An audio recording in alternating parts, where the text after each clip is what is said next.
Hello everyone, welcome to my channel. ಈ ವಿಡಿಯೋದಲ್ಲಿ ನಾನು SSLC LBA ಪ್ರಶ್ನೆ 35 ಗಣಿತದ 35ನೇ ಪ್ರಶ್ನೆಯನ್ನು ಡಿಸ್ಕಸ್ ಮಾಡ್ತಾ ಇದ್ದೀನಿ.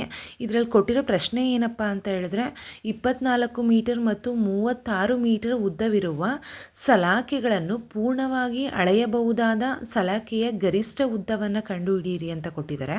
ಅಂತ ಅಂದರೆ ಸಂಖ್ಯೆ 24 ಮತ್ತು 36ರ ಮಾಸಾಹವನ್ನು ಕಂಡುಹಿಡಿದ್ರೆ ನಮಗೆ ಆ ಸಲಾಕೆಯನ್ನು ಅಳೆಯಬಹುದಾದ ಗರಿಷ್ಠ ಉದ್ದ ಸಿಗುತ್ತೆ. ಅದಕ್ಕೆ ಏನಂತ ಅಂದರೆ ಇಲ್ಲಿ ಸಂಖ್ಯೆ 24 ಮತ್ತು 36ನ್ನು ತಗೊಂಡು ಇದು ಈ ಸಂಖ್ಯೆಗಳು ಸಂಯುಕ್ತ ಸಂಖ್ಯೆ ಆಗಿರೋದ್ರಿಂದ ಇದನ್ನು ನಾವು ಅವಿಭಾಜ್ಯ ಅಪವರ್ತನಗಳಾಗಿ ಬದಲಾಯಿಸ್ಕೊಂಡು ಅದರಲ್ಲಿ ನಾವು ಮಾಸಾಹನ ಕಂಡುಹಿಡ್ಕೋಬೇಕು. ಸಂಖ್ಯೆ 24ನ್ನು ತಗೊಳ್ಳೋಣ ಫಸ್ಟು. ಇದರಲ್ಲಿ ನಾವು ಅವಿಭಾಜ್ಯ ಅಪವರ್ತನಗಳನ್ನ ಕಂಡುಹಿಡ್ತಾ ಹೋಗಬೇಕು. ಅವಿಭಾಜ್ಯ ಸಂಖ್ಯೆ 2ನ್ನು ತಗೋತೀನಿ. 2 1 2, 2 2 4, 2 6 12, 2 3 6, 3 1 3. ಇವಾಗ ನಾವು ಸಂಖ್ಯೆ 24 ಸಂಯುಕ್ತ ಸಂಖ್ಯೆ ಆಗಿದೆ. ಸಂಯುಕ್ತ ಸಂಖ್ಯೆಯನ್ನು ನಾವು ಅವಿಭಾಜ್ಯ ಅಪವರ್ತನಗಳ ಗುಣಲಬ್ಧವಾಗಿ ವ್ಯಕ್ತಪಡಿಸ್ಬೋದು. ಅದನ್ನು ಏನಂತ ಬರ್ಕೋತಾ ಇದ್ದೀನಿ ಅಂತಂದರೆ 2 × 2 × 2 3.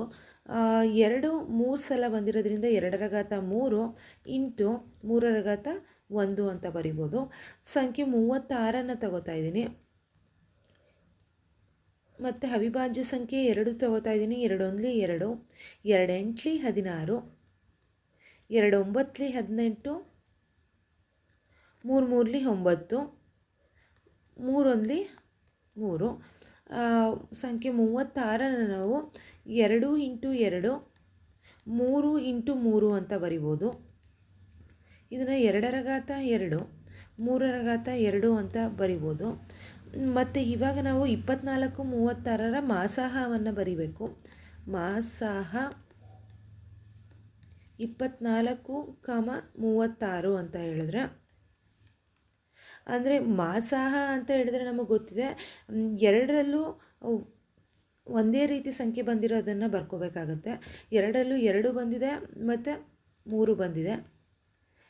ನಂತರ ನಾವು ಇದರಲ್ಲಿ ಬಂದಿರೋವಂಥ ಘಾತಗಳಲ್ಲಿ ಯಾವುದು ಕಡಿಮೆ ಘಾತ ಇದೆ ಅದನ್ನು ಬರ್ಕೋಬೇಕು. ಕಡಿಮೆ ಘಾತ ಇಲ್ಲಿ 2⁻³ ಇದೆ, ಇದರಲ್ಲಿ 2⁻2 ಇದೆ. ಸೊ 2⁻2 ಕಡಿಮೆ ಘಾತ ಆಗಿರೋದ್ರಿಂದ 2⁻2 ಬರ್ಕೋತಾ ಇದ್ದೀನಿ. ಈ ಸಂಖ್ಯೆ 3ನ್ನು ತಗೊಂಡ್ರೆ 3⁻1 ಕಡಿಮೆ ಸಂಖ್ಯೆಯಾಗಿದೆ, ಅದರಿಂದ 3⁻1 ಅಂತ ಬರ್ಕೋತೀನಿ.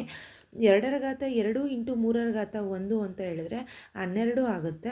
12 ಅಂತ ಹೇಳಿದ್ರೆ ನಾವು 24 ಮೀಟರ್ ಮತ್ತು 36 ಮೀಟರ್ ಉದ್ದವಿರುವ ಸಲಾಕೆಯ ಪೂರ್ಣವಾಗಿ ಅಳೆಯಬಹುದಾದ ಸಲಾಕೆಯ ಗರಿಷ್ಠ ಉದ್ದ ಎಷ್ಟು ಅಂತ ಹೇಳಿದ್ರೆ 12 ಮೀಟರ್ ಅಂತ ಬರಿಬೋದು.